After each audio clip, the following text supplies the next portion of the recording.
Evan is 14 years old, and he knows something his father doesn't. The thought thrills him, amazes him, scares him. There is something his father doesn't know, something the owner of one of the most profitable mines in all of Seattle doesn't know. His father manages his workers with an iron fist. No, not an iron fist, brass knuckles. He calls them maggots, groveling maggots. He's about to discover he's wrong. They're more than maggots, much more. They're men, and men working together can bring change. One of these men is inspiring others to take their lives back. If they can stand together, maybe, just maybe, they can bring in the union.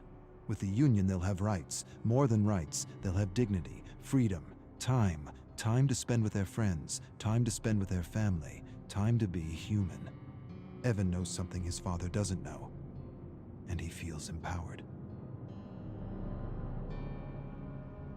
Evan's father thrusts him to the ground, calls him weak, tells him he's got to stop being so nice to the maggots, stop talking to them, stop helping them, keep them in line, break them, let them know who's boss. If you give them an inch, they'll take a yard. They're just using you.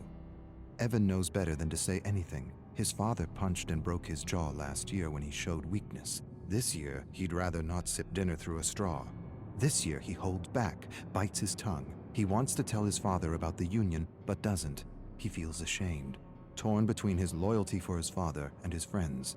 Bob, Tom, Jim, they deserve more. Evan enjoys creating something from nothing. He's not an artist, but he enjoys sketching, and he hides his sketches from his father. His father forbids sketching. Sketching is for weaklings, vagabonds, gypsies. He wants Evan to do worthy things.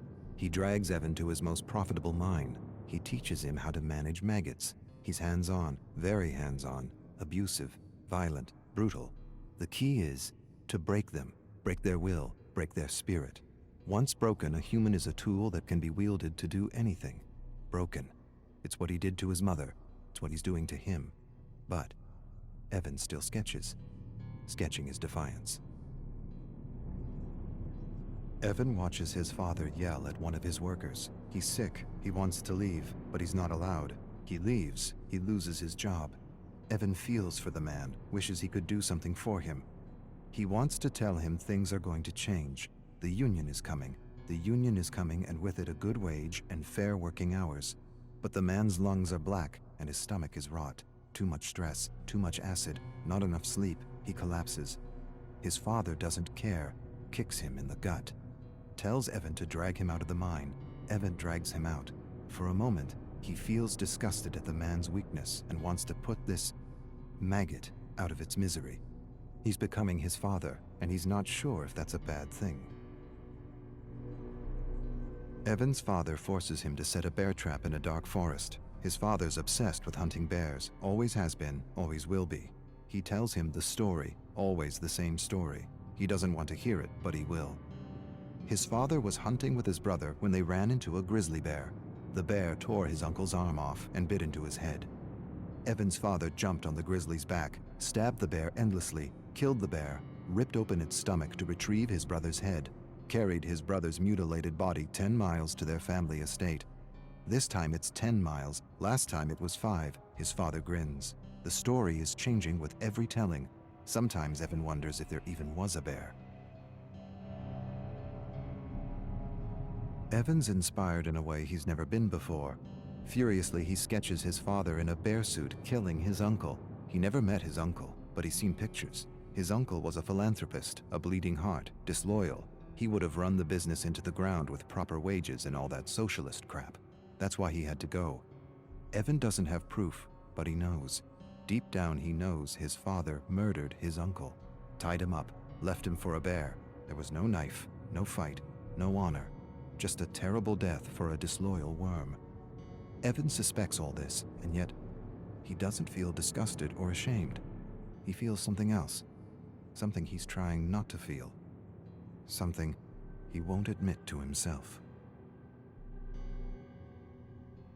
Evan looms over his father's bed and watches him sleep.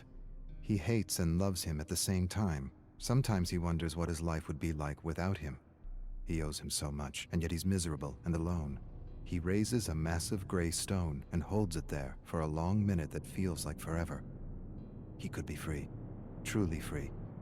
But he can't, not like this. He could free himself in other ways. Accidents happen, hunting accidents, mining accidents. He could lure him into the bowels of the mine and ignite a stick of dynamite. No way he'd survive. But despite it all, Evan can't do it. His love is bigger than his hate. He owes him too much.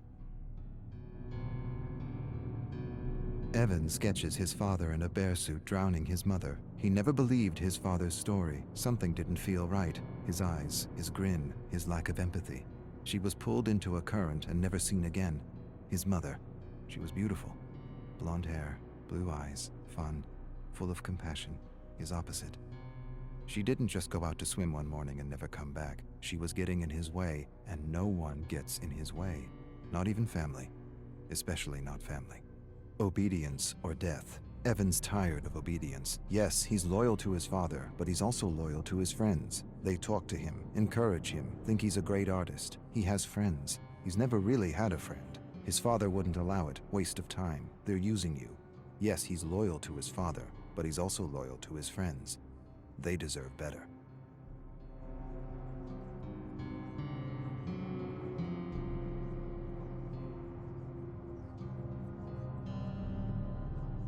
Evan's father stares at him across the dinner table.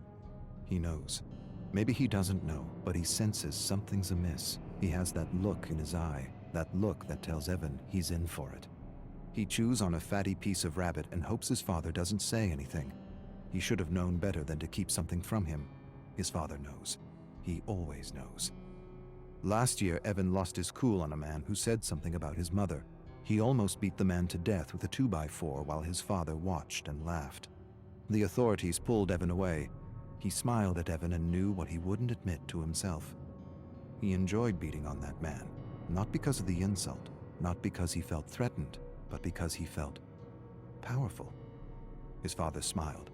Apple doesn't fall far from the tree, eh? Evan finds his sketches torn to bits. He puts the pieces together, all of them accounted for, except one. He doesn't have the picture of his drowning mother. His father enters his room. Despair and dread overwhelm him. He waits for a blow that never comes. Instead, his father tells him he has instinct, and instinct is everything. He tells him he inherited his instinct from his side of the family, the same instinct that told him Evan was keeping something from him. Don't pretend, I know. A few of your maggot friends sold you out for a few dollars. Evan starts but doesn't say anything. Can't say anything. The words are caught in his throat. He apologizes. His father says nothing, walks away. Evan follows him to his bedroom where he sees the picture of his dying mother, framed above the bed. His father tells Evan he will learn a lesson tomorrow, one he hopes he understands. Evan stares at his father and feels hate. Hate for the maggots who betrayed him, and for his father, respect. No, not respect. Admiration.